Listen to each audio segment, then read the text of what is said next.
त्रिवक्रा जो 3 जगह से टेढ़ी हुई थी वो दिखी, और सुंदर उसके जो हाथ में कटोरा रखा था उसमें सुंदर खुशबू आ रही थी चंदन की।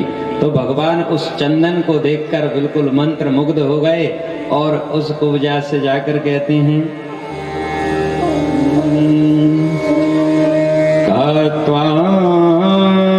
वयोर्वै तदहानुलेपनम् तास्यांगने वा कथस्व साधुना कि देहावयोरङ्गविलेपमुत्तमम् श्रेयस्ततस्तेन चिराद भविष्यति। बड़ी सुंदर बात कहते हैं भगवान। आपके हाथ में जो चंदन का कटोरी है लेकर आप किधर जा रही हैं? यदि आपको अच्छा लगे और बहुत अच्छा लगे तो ये चंदन हमको और हमारे ग्वाल वालों को लगा दो। वो बहुत प्रसन्न हुई। आपका परिचय भी हम जानना चाहते हैं। आपका क्या परिचय है? तो बोलती है दास्यहं सुंदर कंसमंता त्रिवक्र नामा यनुलेप कर्मणि। मैं कंस की दासी हूँ, त्रिवक्रा लोग मुझे बोलते हैं, और मेरे हाथ का घिसा हुआ चंदन महाराज कंस को बड़ा प्रिय है, इसलिए मैं उनको एक चंदन ले जाकर नित्य प्रति देती हूँ। हाँ, लेकिन मेरे जीवन में पहली बार किसी ने मेरा परिचय पूछा है, इसलिए मैं ये चंदन तुमको अवश्य लगाऊंगी। उन ग्वाल वालों को, बलराम जी को और भगवान को, सबको चंदन लगाया। भगवान ने अपनी 2 उंगली से उसकी दाढ़ी को, टेहुड़ी को हाथ लगाया और उसको त्रिभुवन सुंदर बना दिया। हाँ सज्जनों, त्रिभुवन सुंदर वो बन गई। अब भगवान कहाँ पहुंचे? भगवान पहुंच गए धनुष यज्ञ में। धनुष को भगवान ने तोड़ दिया। कुबड़िया पीढ़ नाम का हाथी है, उसको भी भगवान ने मार दिया। अब कंस महाराज के पास समाचार पहुंच गया, महाराज क्या किया तुमने, किसको बुलवा लिया? देखो, तुम जिस धोबी से कपड़े धुलवाते थे उसको मार दिया, जिससे कपड़े सिलवाते थे उससे उन्होंने कपड़े सिलवा लिए, और जो माली था आपका उससे माला पहन ली। जो कुब्जा तुम्हारे लिए नित्य प्रति चंदन घिसके लाती थी, आज आई क्या? बोले नहीं आई। बोले सब चंदन उनको लगा दिया, उससे चंदन लगवा लिया। धनुष भी टूट गया जो शंकर भगवान ने तुमको दिया था और कहा था ये धनुष तोड़ने वाला तुमको नहीं छोड़ेगा। कुबलिया पीढ़ जो हाथी है आपका, वह भी मारा गया। महाराज अब क्या करें बताओ आप? कंस महाराज चिंतित हुए तो उनके जो विशाल मल्ल पहलवान इत्यादि है ना, उन्होंने कहा महाराज बिल्कुल चिंता करने की आवश्यकता नहीं है, हमने बहुत सुंदर व्यवस्था करी है, बहुत सुंदर व्यवस्था करी है। हमने रंगभूमि बनाई है। उस रंगभूमि का इतना सुंदर व्यवस्था है सज्जनों, एक तरफ युवती बैठी है, एक तरफ वृद्ध माताएं बैठी हैं, एक तरफ युवा बैठे हैं, एक तरफ वृद्ध पुरुष बैठे हैं, एक तरफ साधु संत महात्मा बैठे हैं। बहुत सुंदर वर्णन किया है श्री सुखदेव जी महाराज ने भागवत में। सुनो सज्जनों, सुखदेव जी महाराज के शब्दों में कंस की रंगभूमि का वर्णन।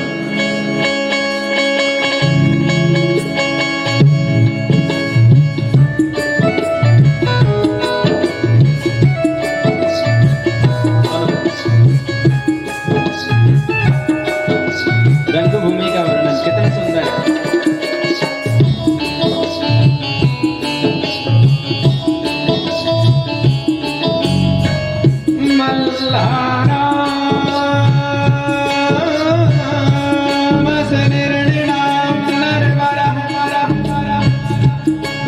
स्त्रीणां स्मरो मूर्तिमान् गोपानां स्वजनो सतां चितिभुजां सात्वा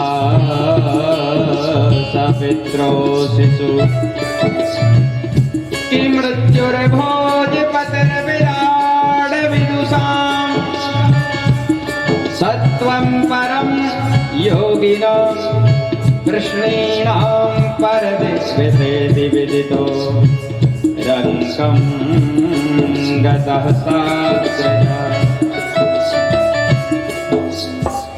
जाकी रही भावना जैसी जाकी रही भावना जैसी प्रभु मूर्ति दे दिन तैसी प्रभु मूर्ति दे दिन तैसी प्रभु मूर्ति दे दिन तैसी प्रभु मूर्ति दे दिन तैसी नट मर कटैबा सब ही न जावा नट मर कटैबा सब ही न जावा हमार खगेश वेद सिखावा हमार खगेश वेद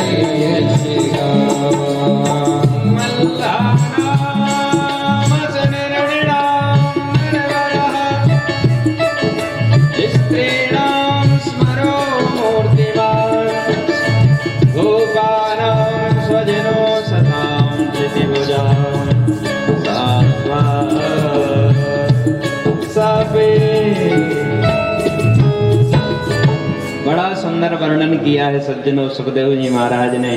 मल्ल पहलवानों को भगवान मल्ल पहलवान जैसे दिख रहे हैं। देखो हाँ, जैसे ही भगवान उस रंग भूमि में पधारे तो बड़े बड़े पहलवानों को भगवान मल्ल के समान दिख रहे हैं, पहाड़ के समान दिख रहे हैं, और नव युवतियों को भगवान कामदेव के समान दिख रहे हैं, और राजकुमारों को भगवान राजकुमार जैसे दिख रहे हैं, और नासमझों को भगवान साधारण दिख रहे हैं, योगियों को भगवान परम तत्व के समान दिखाई दे रहे हैं, ज्ञानियों को भगवान ब्रह्म के समान दिखाई पड़ रहे हैं। जाकी रही भावना जैसी और प्रभु मूर्ति देखी तिन तैसी, जो जैसा है भगवान वैसे दिखाई दे रहे हैं। इतने में चाणूर और मुष्टिक आ गए। बोले कन्हैया कृष्ण तुम हमसे युद्ध करो, मल्ल युद्ध करो, हमने तुम्हारा बड़ा नाम सुना है, तुम पहलवान हो ना।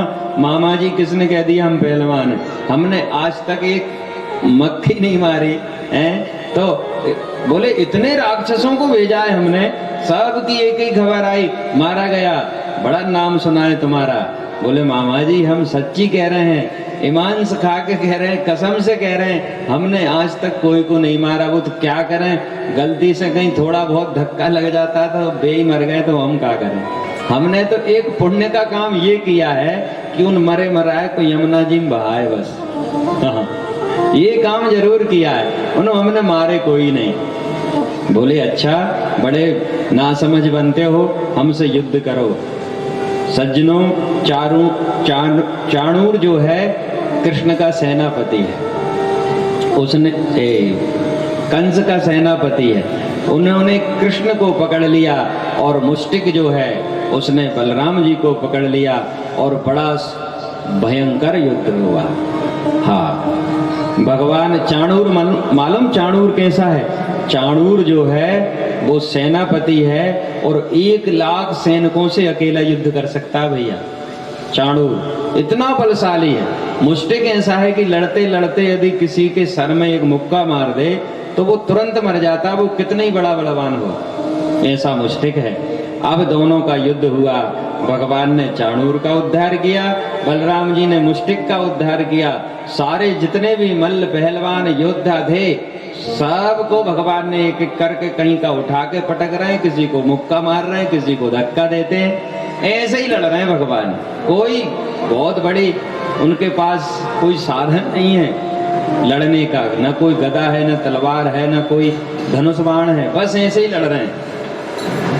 कंस जो ऊपर बैठा हुआ था उसके पास पहुंच गए, भगवान की बारात आ रही साहब। हाँ, आज रुक्मणी मंगल है ना, तो ये बाजे जो सुनाई पड़ रहे हैं भगवान की बारात के हैं। कंस के पास पहुंच गए, भगवान ने कंस के केस पकड़े और नीचे जमीन पर पटक दिया। बोले हमारे बाल पकड़ के क्यों खींचते हो आप? क्या दर्द होता है? बोले हाँ। बोले आज से कुछ साल पहले 30-35 वर्ष पहले मेरी माँ जब दुल्हन बनी थी, उसके बेचारी की हाथ की मेहंदी भी नहीं छूटी थी, उस समय तूने रथ से बाल पकड़ के नीचे पटका था ना। आज समझ में आया बाल पकड़ने से दर्द भी होता है। हाँ भैया। बोले मामा जी हमारी ओर देखो, हम तुमको मुक्ति देंगे। कंस ने जैसे ही भगवान के नेत्रों के से देखा, नेत्रों से जैसे ही भगवान की ओर देखा, भगवान ने जोर से मुष्टिका प्रहार की, सो कंस का उद्धार हुआ। बोलो बाल कृष्ण लाल की। कंस मारा गया सज्जनों। इसके बाद में भगवान ने अपने माता पिता को जेल से निकाला, उग्रसेन जी को राजगद्दी दी। भगवान ने सांदीपनी आश्रम जाकर सुंदर विद्याध्ययन की। विद्या अध्ययन करके भगवान पधारे हैं। इसके पश्चात भगवान ने एक दिन भगवान उदास बैठे, कुछ बोल नहीं रहे किसी से। मैया ने 56 भोग लगाकर एक थाली में लाई, तो भगवान उनको देखकर और रोने लगते हैं। उनको माँ यशोदा की याद आ जाती है। भगवान खूब रुदन कर रहे हैं और मन में सोच रहे हैं कि मैंने अपने जीवन में कितने सारे अवतार लिए और उन अवतारों में मैं भक्तों के लिए मैंने क्या क्या किया है। और उस समय भगवान के हृदय से सज्जनों एक भाव निकलता है, बड़ा सुंदर भाव है। बारात लग रही है तो बाजे सुनाई पड़ रहे हैं, न कथा में तुम्हारा मन लगेगा न हमारा लगेगा, तो क्यों ना हम भी बाजे बजाएं और भगवान के मुख से निकला हुआ भजन हम गाते हैं आज, है ना। बड़ा सुंदर भाव है। क्या कहते हैं भगवान? आज दुखी मन से बोल रहे हैं भगवान। नाना भात, सभी लोग बड़े भाव से, सभी लोग बोलना मेरे साथ इस भजन को। हाओ। नाना भात नचायो री भगतन ने मोखो, नाना भात नचायो री भगतन ने मोखो, नाना भात नचायो री भगतन ने मोखो, नाना भात नचायो री भगतन ने मोखो, नाना भात। लोक लाज तज सब जमने हो, लोक लाज तज सब जमने, मैं खुदा हूँ बिसरायो रायो, नाना भात नचायो रे भगतन ने मोको, नाना भात नचायो रे भगतन ने मोको, नाना भात।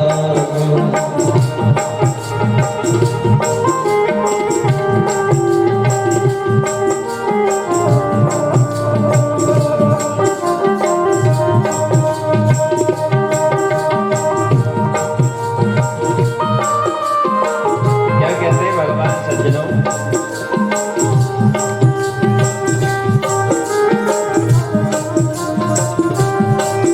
जब गज ने पुकारो ताजी गाड़ो रे से धारो, जब गज ने पुकारो ताजी गाड़ो रे से धारो, जब गज ने पुकारो ताजी गाड़ो रे से धारो, जब गज ने पुकारो ताजी गाड़ो रे से धारो। जब भगवान गज का पैर जब गिराह ने पकड़ा था ना सज्जनों, तब भगवान ने गरुड़ की रास्ता भी नहीं देखी और भगवान दौड़ पड़े उस गज को बचाने के लिए और गिराह को उबारने के लिए। जब गज ने पुकारो ताजी गाड़ो रे से धारो, जब गज ने पुकारो ताजी गाड़ो रे से धारो, जाए ग्राहे को सहारो।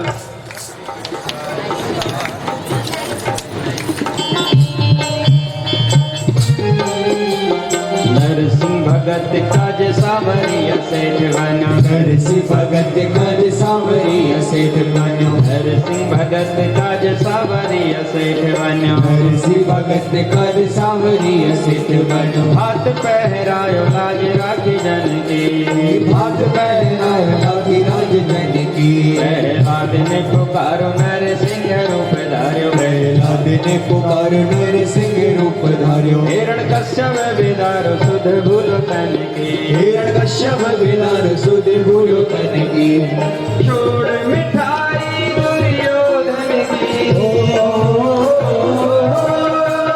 छोड़ मिठाई दुर्योधन की। साग विदुर घर खायो खायो।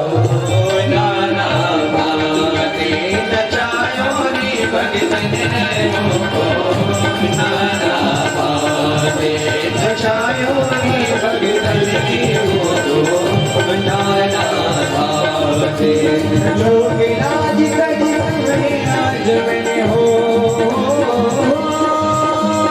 लोग लाज गज आज मैंने मैं मरता हूँ बिसराया हराया।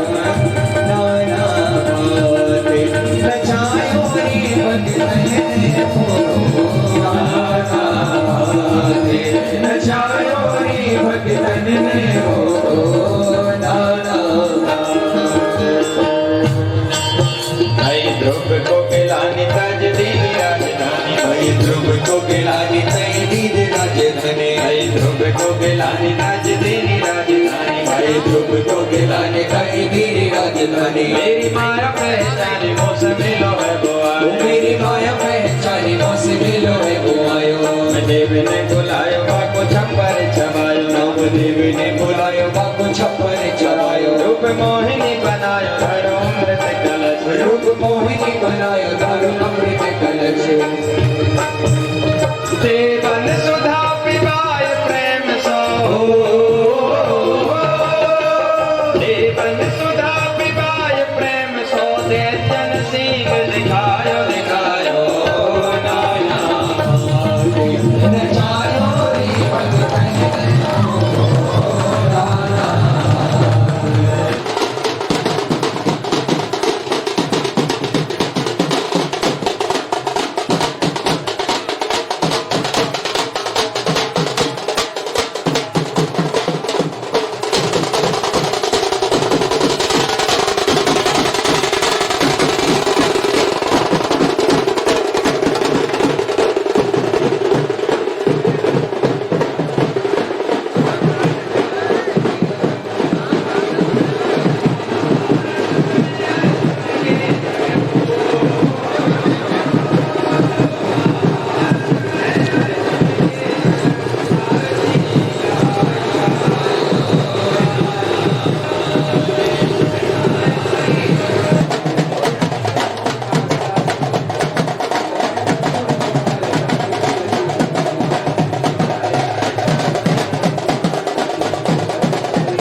अभी तो भगवान द्वारकापुरी नहीं पहुंचे, ध्यान रखो। भगवान जरासंध ने मथुरा के ऊपर 17 बार आक्रमण किया, भगवान ने उसको हरा दिया। अब विषय स्पर्श मात्र चलेगा, हो थोड़े में समझ लो, बहुत सुना है। 18वीं बार कालियवन को लेकर आया, भगवान ने मुचकुंद के द्वारा उस कालियवन का उद्धार कराया और रात्रि में समुद्र में कूद गए भगवान, और कूदने के बाद में समुद्र में जाकर भगवान ने रातम रात द्वारिका का निर्माण किया और समस्त मथुरावासियों को द्वारकापुरी बुला लिया। अब बहुत बड़े जगह में भगवान समुद्र के बीचम बीच रह रहे हैं और अपना एक नया राज्य बनाया उन्होंने, उसका नाम द्वारिका रखा। रेवत नाम के राजा की पुत्री का नाम रेवती है, बलराम जी का विवाह उसके साथ हुआ। कुंडनपुर के राजा हैं, इनकी 5 पुत्र हैं, 1 पुत्री है। राजस्य भीष्मको नाम विदर्भाधिपतिर्महान्, इतस्य 5 भवान् पुत्रा कन्या च वराननः। भीष्मक राजा हैं, कुंडनपुर में रहते हैं, इनके 5 पुत्र हैं, रुक्मी, रुक्मरथ, रुक्मबाहु, रुक्मकेशी और रुक्ममाली। 1 पुत्री है रुक्मणी, जो इनको एक कमल के पुष्प के ऊपर मिली हैं। रुक्मणी उन्होंने घर लाए, विदुषी बनाया, बड़ी हुई, होशियार हो गई और इनका विवाह रुक्मी ने जो है शिशुपाल के साथ में तय कर दिया, लेकिन रुक्मणी नहीं चाहती कि मेरा विवाह शिशुपाल के साथ हो, इसलिए अपनी भाभी से कहती हैं जाकर के, भाभी मुझे शिशुपाल के साथ विवाह नहीं करना है। लेकिन भाभी कहती चिंता मत करो, बोले मैं द्वारकाधीश को बचपन से ही अपने पति रूप में चाहती हूँ, मुझे वही पति मिले। तो कहा एक काम करो, द्वारकाधीश को भी स्वयंवर में बुला लो। एक पत्र लिखा पंडित जी के हाथ, पंडित जी पत्र लेकर पहुंचे द्वारकापुरी और भगवान को दिया। कितना सुंदर पत्र लिखा है भगवान ने सज्जनों, सुखदेव जी महाराज के शब्दों में सुनाए। श्रुत्वा गुणान् सुंदर शृण्वतां ते निर्विश्वकर्ण विवरैर् हरतुं गतापं रूपं दृशां दृशिमताम् अखिलार्थलाभं त्वय्यच्युतः चित्रमपत्र प्रमे। हे गोपाल, मैंने केवल आपके गुणों को सुना है। श्रुत्वा, जो नवदा भक्ति में पहली भक्ति होती ना, सुनने वाली, श्रवणम कीर्तनम यस्य, ये पहली भक्ति है श्रुत्वा। मैंने केवल आपके गुणों को सुना है गोपाल।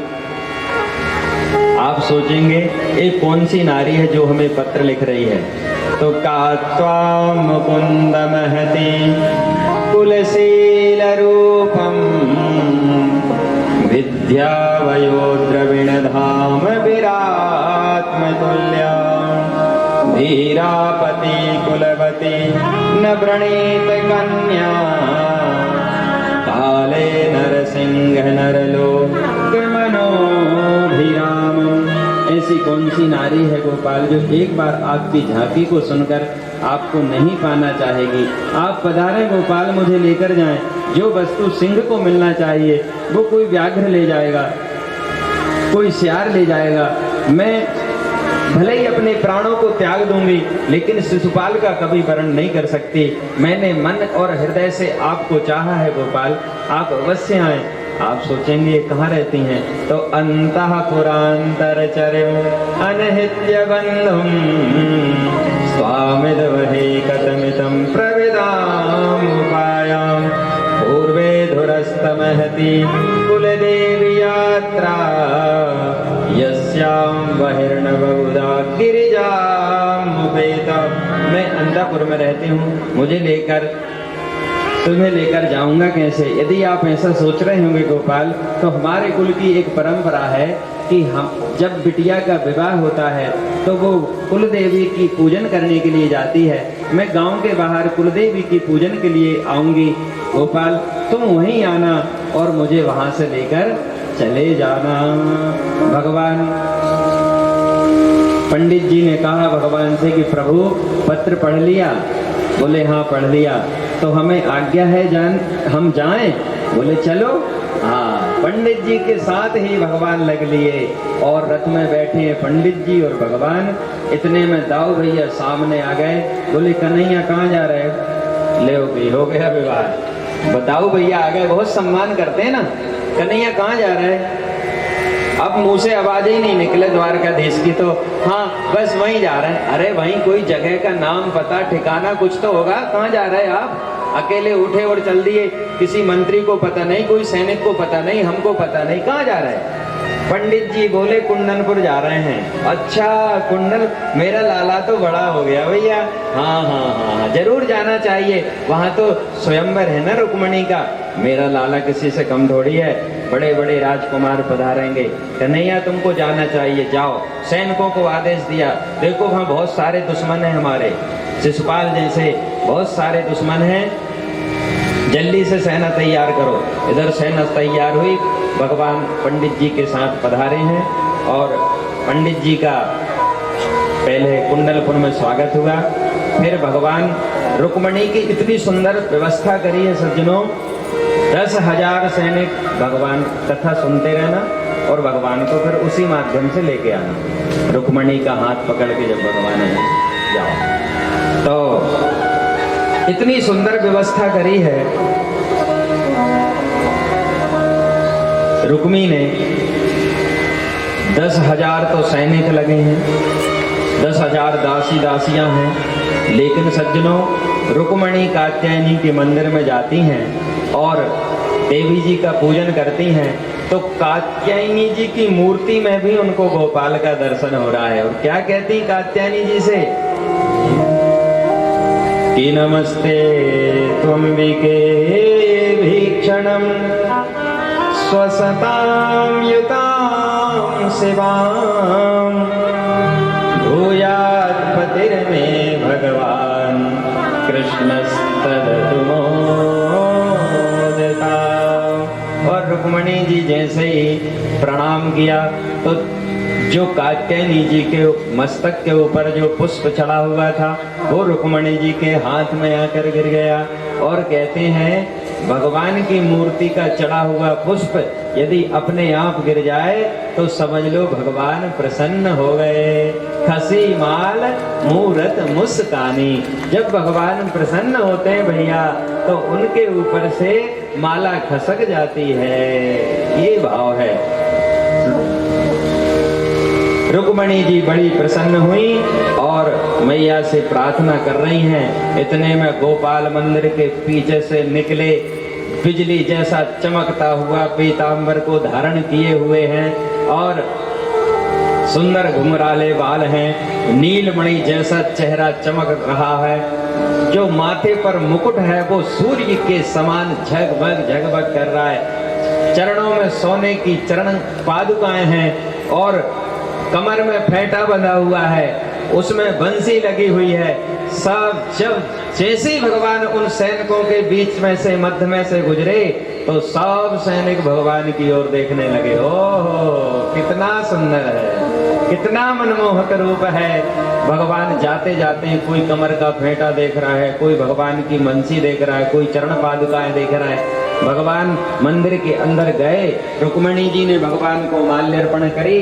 भगवान ने रुक्मणी जी को अपनी गोद में उठाया और उन समस्त सैनिकों के बीच में से रुक्मणी जी को लेकर भगवान चलते हैं। बोलो द्वारकाधीश भगवान की जय।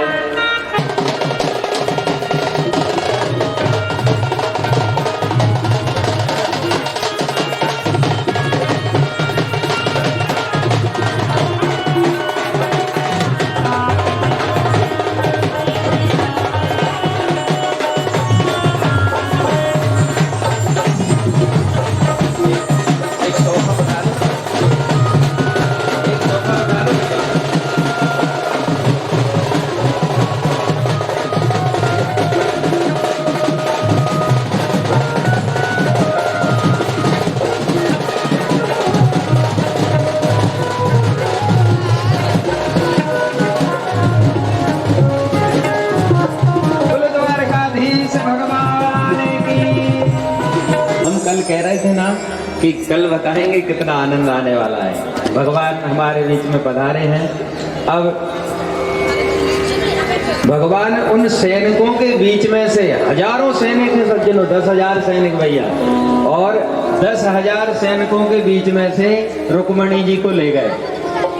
अब जब रुक्मणी जी मंदिर में नहीं दिखी, 2 मिनट ध्यान देना इधर, बस 2 मिनट। सब कहते कहाँ है रुक्मणी, कहाँ है?